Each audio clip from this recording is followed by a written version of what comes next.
Baik, Assalamualaikum warahmatullahi wabarakatuh. Kembali lagi bersama saya pada mata kuliah Filsafat Humanistik. Ini sebenarnya pertemuan kita yang kedua ya. Jadi ada beberapa hal atau ada beberapa slide yang sudah kita bahas di pertemuan pertama mengenai apa sih Filsafat Humanistik itu, lalu apa saja subtema bahasan. Nah, pertemuan kali ini kita akan melanjutkan bahasan mengenai pertanyaan. Siapakah manusia itu gitu ya.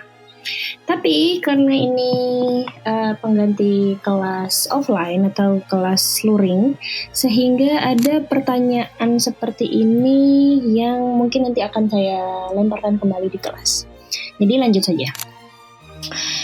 Jadi pertanyaan siapakah manusia itu tidak terbatas dari 5 filsuf yang ada di sini saja. Ada Plato, Aristoteles, Descartes, dan Immanuel Kant, serta Heidegger gitu ya. Tentu saja, pertanyaan mengenai siapakah manusia itu bisa bersifat abstrak dan universal jawabannya.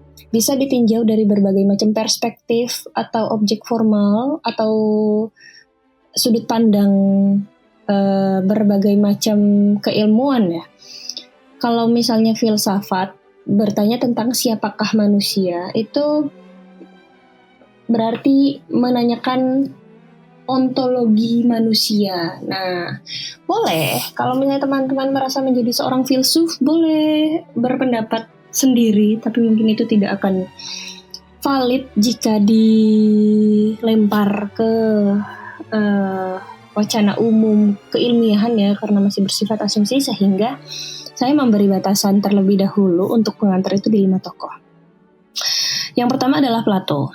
Nah, teman-teman masih ingat bahwa Plato ini kan alirannya yang terkenal itu mengenai dunia ide ya. Corak pemikiran yang terkenal itu mengenai dunia ide.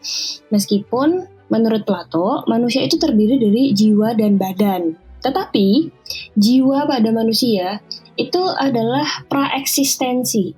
Jiwa itu bersifat esensial, bersifat hakiki pada manusia, sementara badan itu hanya tempat atau gambaran saja gitu, dapat berubah. Ini yang dimaksudkan oleh Plato mengenai manusia, yaitu ya jiwa itu bersifat praeksistensi. Mau bagaimanapun bentuknya manusia secara fisikly, badanianya, itu jiwanya ya tetap entitas yang tidak pernah tergantikan, dan itu sebagai sebuah praeksistensi atau sebelum eksistensi itu ada. Tuh. Sementara kalau Aristoteles, kata kunci dari pemikiran Aristoteles mengenai manusia itu adalah zoon politikon gitu ya. Manusia sebagai makhluk sosial atau homo socius, bahwa pada dasarnya berangkat dari aliran realisme Aristoteles, manusia itu ya tidak bisa hidup sendiri. Manusia itu sebagai makhluk sosial yang membutuhkan individu lainnya untuk bertahan hidup. Entah itu secara hubungan berinteraksi atau bertahan diri di alam dunia ini, berkembang biak, dan lain-lain sebagainya. Nah, lalu ada René Descartes, yaitu kata kuncinya mengenai kesadaran subjektif. Jika teman-teman mengingat kembali apa yang sudah kita pelajari Descartes pada mata kuliah sebelum-sebelumnya, entah itu di barat modern atau di epistemologi, Descartes ini kan membagi res extensa dan res cogitan gitu ya. Secara tidak langsung res extensa dan res cogitan ini, res cogitan itu sebagai akal budi intelektual, sementara res extensa itu perpanjangan atau sederhananya adalah materi, perpanjangan dari cogitan ini. Nah, singkatnya, kenapa saya menuliskan manusia itu sebagai tolak ukur kesadaran subjektif pada pemikirannya Descartes, yakni mulai dari pemikiran Descartes yang membagi dualisme res extensa dan res cogitan ini, bahwa titik tolak kebenaran manusia itu ada pada manusia itu sendiri. Jadi cogito ergo sum, aku berpikir maka aku ada. Descartes ini melalui pemikiran tersebut mencoba untuk menunjukkan kepada halayak yang tidak pernah terbantahkan itu adalah kogitan. Gitu. Yang tidak pernah terbantahkan itu adalah berpikir gitu ya. Berpikir atau ya rationality lah, akaliyah. Sementara hal-hal yang di luar akal itu sebagai objek. Jadi kebenaran yang ada yang terdapat pada akal manusia secara universal itu sebagai tolak ukur dalam melihat sesuatu itu apakah benar atau salah. Itu kesadaran subjektif. Nah, dari res cogitansnya Descartes ini itu berdampak dan dikritik atau melahirkan pemikiran dan aliran baru lainnya, karena di satu sisi kalaupun kita menggunakan sudut pandang yang negatif gitu ya, antara kesadaran subjektif itu manusia meletakkan kebenaran pada subjeknya, di luar diri manusia itu adalah objeknya. Salah satu dampaknya adalah ketika manusia melihat alam, realitas alam ini gitu ya. Kalau misalnya melihat ada tanah kosong di sekitaran ngalian, tapi ngalian yang karonseh atas gitu ya. Wow, ada city light nih. Bagus kalau misalnya dibuat kafe, misalnya gitu. Itu melihat bahwa realitas yang di luar manusia itu sebagai apa yang bisa diambil keuntungan untuk manusia. Atau ya simpelnya ya itu semuanya objek, tidak menjadikan sesama subjek. Sebenarnya dalam sudut pandang yang negatif misalnya Descartes bisa punya pemikiran analisis menggunakan pemikiran Descartes bisa dilihat seperti itu. Lalu ada Immanuel Kant, yakni kata kuncinya martabat dan otonomi. Jadi martabat dan otonomi di sini, jadi menurut Immanuel Kant dalam Critique of Pure Reason atau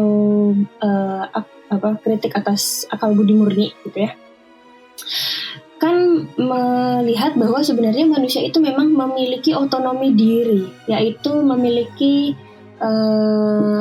semacam kayak kebebasan untuk menentukan tolak ukur moralitas. Tentu, yang dimaksudkan oleh menentukan tolak ukur moralitas pada manusia yang bersifat otonom ini adalah moralitas yang memang universal. Dalam arti, tidak ada pencurian itu yang dikatakan benar gitu ya. Ya, entah itu mencuri yang memang bukan haknya atau mencuri yang memang haknya tetapi sedang digunakan orang lain. Atau tidak ada atau lebih simpelnya membunuh itu tidak diperbolehkan. Itu kan moral universal ya. Membunuh itu tidak diperbolehkan. Meskipun term and condition misalnya lah, tapi kalau membunuh dalam rangka mempertahankan diri kan ya itu dibolehkan saja. Tapi kan tidak langsung seperti itu. Maksudnya apa yang dimaksudkan oleh Immanuel Kant mengenai otonomi manusia itu dirujuk kepada moral universal. Sehingga itu yang menunjukkan bahwa manusia itu bermartabat dibanding dengan manusia yang lain. Jadi menurut Immanuel Kant yang menjadi pembeda antara manusia dengan makhluk hidup lainnya terletak pada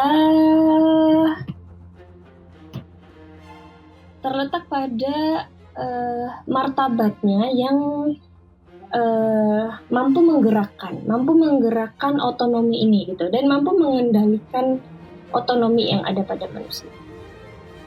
Nah, yang terakhir, saya rasa teman-teman sebagian mungkin sudah bertemu dengan Heidegger, tapi mungkin sebelum ya pasti sudah bertemu ya, karena di barat modern kita bahas. Pun kalau ada yang sudah mengambil mata kuliah teknologi itu juga sudah bahas Heidegger. Kata kunci dalam melihat manusia itu adalah Dasein gitu ya, sadar akan keberadaannya. Jadi seharusnya di satu sisi Heidegger ini sebagai seorang filsuf eksistensialis, sehingga tentu akan mengajak term kesadaran dalam menggugah manusia gitu. Nah, tapi yang dimaksudkan oleh Heidegger sebagai Dasein ini adalah bahwa manusia itu sesungguhnya memang tidak hanya menjalani kehidupan itu selayaknya robot atau selayaknya binatang dalam tanda kutip yang hanya cukup bertahan hidup, tidak melakukan refleksi dan lain sebagainya, tetapi memang seharusnya siapa yang dikatakan manusia itu adalah entitas yang mampu menyadari keberadaannya. Nah, Dasein ini juga sebenarnya bergandengan erat dengan kata kunci pemikiran Heidegger lainnya, yaitu faktisitas gitu ya, bahwa manusia itu terlempar pada fakta-fakta yang ada. Kita tidak bisa memilih lahir di mana atau biologikal kita itu apa, perempuan atau laki-laki. Kita tidak bisa memilih orang tuanya siapa. Kita tidak bisa memilih kita lahir di rezim kapan gitu ya, atau kita tidak bisa memilih keterlemparan kita tuh ya akhirnya seperti ini. Tapi faktisitas itu kalau dalam ranah yang mungkin lebih dimensional yang sedang kita alami, itu masih ada beberapa yang bisa kita pilih. Tetapi untuk hal-hal fundamental yang seperti saya sebutkan tadi, itu tidak bisa dipilih gitu ya, karena ya pada dasarnya manusia itu terlempar. Nah, begitu sekilas mengenai ontologi manusia ya, esensi atau hakikat manusia, beberapa pengantar untuk dimensi ontologis dalam filsafat manusia. Selanjutnya ada dimensi epistemologis atau sebenarnya metode yang seperti apa sih, ranah filsafat pengetahuan yang seperti apa sih yang ada pada filsafat manusia gitu. Jadi dimensi epistemologi dalam filsafat manusia itu berkaitan dengan metode, yakni metode dalam filsafat manusia untuk menangkap hakikat manusia secara utuh, yakni melalui refleksi, analisis transendental, dan sintesis. Jadi refleksinya ini bisa didasarkan pada fenomena realitas, pada refleksi subtema yang sudah saya berikan kepada teman-teman yang akan nanti dibahas. Lalu melalui analisis yang transendental atau analisis juga yang menggunakan corak berpikir filsafat dan mensintesiskannya. Nah, kemudian ini adalah gambaran manusia dengan segala kompleksitasnya. Ini masih sebagian ya, belum semuanya gitu. Tentu saja manusia itu terdiri dari jiwa dan badannya. Jiwa ini kalau dalam bahasa filosofis ya bisa dikatakan sebagai spiritual idea gitu ya, pakai kata Plato, atau psyche, jiwa, emosional. Tapi kalaupun misalnya pakai bahasa agama atau bahasa Islam, jiwa ini banyak. Jiwa ini bisa ruhani, bisa akal, bisa nafsu, bisa kolbu gitu ya. Banyak sekali entitas pendukung yang mewujudkan jiwa ini. Dan terdiri dari badan gitu ya. Pun misalnya teman-teman mau mencantumkan antara sakit jiwa dan sakit badan, itu kan sama-sama sakit, membutuhkan dokter. Tapi kalau sakit yang badan bisa jadi selesai di dokter umum saja, kalau sakit jiwa itu ya bisa jadi selesainya harus ke subspesialis jiwa gitu. Sama-sama sakit, tapi antara jiwa dan badan tetap ada ruang tersendiri. Juga manusia memiliki kebebasan. Apakah makhluk hidup lainnya itu tidak memiliki kebebasan gitu ya? Ya, sederhana kenapa manusia itu bisa makan apa saja walaupun itu didasarkan pada taste atau estetik, taste soal selera, tetapi dia bisa makan nasi, bisa makan kentang, kalaupun pas tinggal di Eropa bisa makan roti. Tapi misalnya kucing nggak mungkin makan rumput kecuali dia sakit, itu pun tidak dimakan gitu. Atau misalnya kucing kenapa dia tidak makan bambu? Nah, itu bukan hanya sebatas fisiologis atau naluriah, tetapi kalau kita menggunakan sudut pandang manusia memiliki kebebasan, itu yang juga akan menentukan bahwa ya manusia ini pada dasarnya berbeda dengan makhluk lain. Itu tidak hanya didasarkan sebagai makhluk yang berakal, enggak. Akalnya manusia ini juga akan menggerakkan kebebasannya. Apakah bebas yang bertanggung jawab atau bebas yang tidak bermoral? Nah, itu kan juga kebebasan. Ada ranah transendensi, memiliki rasa yang ke atas, vertikal kepada sang pencipta misalnya, atau transendensi yang merasa bahwa dia di dunia ini sebagai makhluk ciptaannya, atau kalaupun tidak percaya terhadap Tuhan, transendensi ini bisa dimaknai sebagai mensakralkan sesuatu lah ya, entah itu atas nama kemanusiaan dan lain-lain sebagainya. Lalu ada budaya, bahasa, sosialitas, sejarah gitu.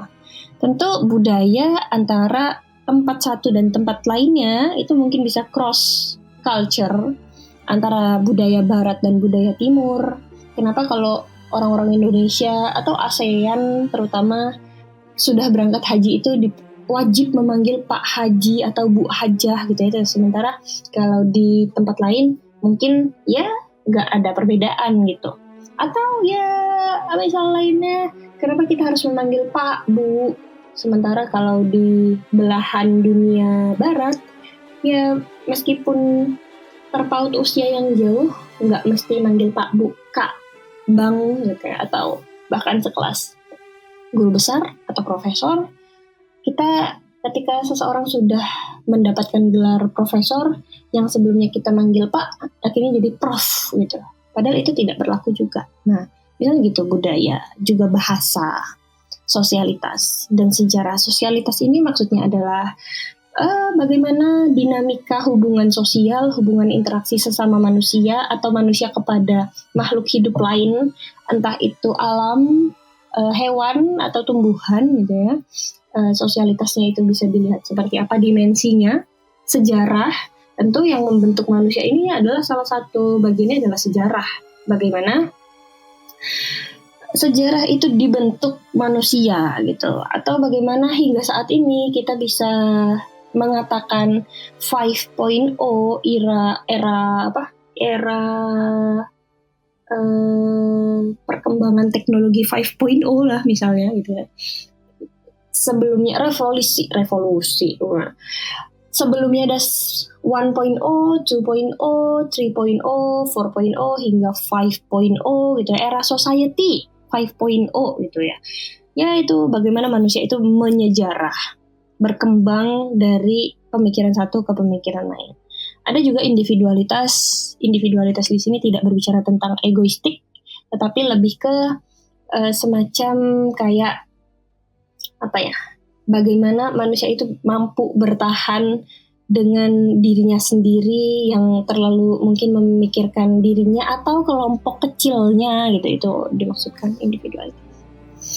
Oke.